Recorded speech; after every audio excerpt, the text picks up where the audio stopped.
Good morning class, how are you? I hope that you all are fine at home. Students, आज हम पढ़ रहे हैं मुहावरे और मैं आपको बताऊंगी कुछ मुहावरे, उनके अर्थ और वाक्यों में उनका प्रयोग। तो चलिए जानते हैं मुहावरे क्या होते हैं, मुहावरे किस तरह से वाक्यों में प्रयोग किए जाते हैं।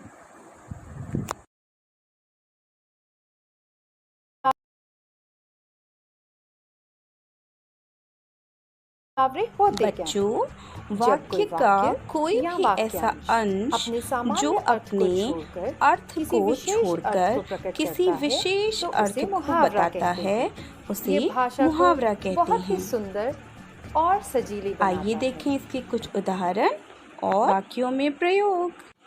सबसे पहले हम देखेंगे अंगूठा दिखाना, मतलब इनकार कर देना। वाक्य में प्रयोग करेंगे, जब मैंने अपने मित्र से मदद मांगी तो उसने मुझे अंगूठा दिखा दिया, यानी कि मना कर दिया। ने भी कई बार कई लोगों को किसी काम के लिए मना किया होगा, तो आप वहाँ पर इस मुहावरे का प्रयोग कर सकते हैं। आँखों का तारा, यानी बहुत प्यारा। भगवान राम राजा दशरथ की आंखों के तारे थे। बच्चों, आप सब में से कौन कौन अपनी मम्मी पापा की आंखों का तारा है? सभी? तो आप इस वाक्य का प्रयोग कर सकते हैं। बच्चों, वाक्य में प्रयोग केवल मुहावरे को किया जाता है, उसके अर्थ को नहीं। छोटा मुंह बड़ी बात, यानी अपनी हैसियत से अधिक बोलना।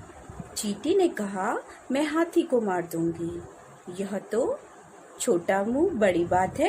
देखा बच्चों, मुहावरों का प्रयोग करने से हमारा वाक्य और भी ज्यादा सुंदर लग रहा है ना? देखा कैसे छोटे छोटे मुहावरों की मदद से हमारा वाक्य और भी सुंदर हो गया। तो अब से आप भी इनका प्रयोग अपने वाक्यों में कीजिएगा। अगला वाक्य है अक्ल मारी जाना, यानी कि घबरा जाना। जैसे प्रश्न पत्र देखते ही मोहन की अक्ल मारी गई। क्या ऐसा कभी आपके साथ भी हुआ है? क्या आपकी अक्ल भी कभी मारी गई है? आंखें खुलना, यानी अक्ल आना। राम को समझाने से कोई फायदा नहीं, जब उसे ठोकर लगेगी तो उसे अक्ल खुद आ जाएगी। अगला है हक्का बक्का रह जाना, यानी कि चौंक जाना। अपने शत्रु को अपने घर पर आया हुआ देखकर मान हक्का बक्का रह गया। टस से मस न होना, यानी कि परवाह नहीं करनी। श्याम को कितना ही समझा लो कि बुरे लोगों का साथ छोड़ दो, किंतु वह तो टस से मस ही नहीं होता, उन्हीं का साथ देता है। धूप में बाल सफेद न होना, यानी कि अनुभवी होना। देखो, मेरा कहा मान लो, मैंने ऐसे ही धूप में बाल सफेद नहीं किए हैं। यह मुहावरे का प्रयोग आपने बच्चों अपने दादा दादी, नाना नानी या किसी भी बड़े से जरूर सुना होगा। अगला मुहावरा आप अपने किसी भी मित्र के लिए बना सकते हैं। चोली दामन का साथ होना, यानी कि पक्का साथ होना।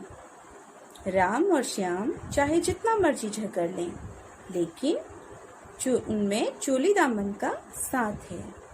वे एक दूसरे के बिना नहीं रह सकते। ऐसे ही आप अपने मित्र का नाम लेकर के कह सकते हैं कि मेरी मित्र सलोनी है, उसका और मेरा चोली दामन का साथ है। चादर से बाहर पैर पसारना, यानी आय से अधिक खर्च करना। चादर से बाहर पैर पसारने वाले अक्सर दुखी रहते हैं। बच्चों, आपको मुहावरे कैसे लगे? उम्मीद है आपको अच्छे लगे होंगे। बच्चों, मैंने आपको कुछ गृह कार्य के लिए वर्कशीट दी है। इसमें आपको संबंधित मुहावरों को उनके सामने आने वाले अर्थ से मिलाना है। ठीक है, तो आप इसे कीजिए।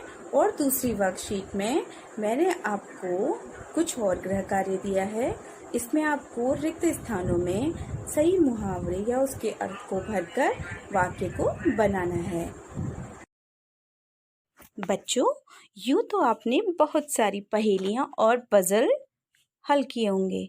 यहाँ मैंने आपको एक पहेली यानी कि पजल दिया है, जिसमें आपको नंबर से ध्यान से देखना है, जो भी चित्र बने हुए हैं और मुहावरे को पहचानना है।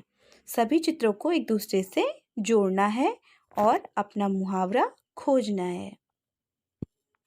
इन सभी चिन्हों का प्रयोग आप अपनी मैसेज करने में करते हैं, तो आप इसे आराम से पहचान लेंगे।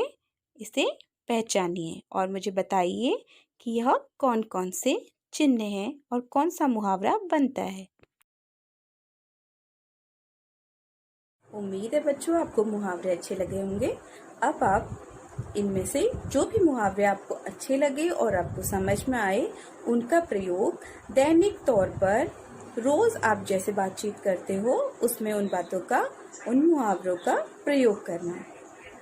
ध्यान रखिएगा एक बार फिर से कि आपके वाक्य में आपको केवल मुहावरे का प्रयोग करना है, उसके अर्थ का नहीं।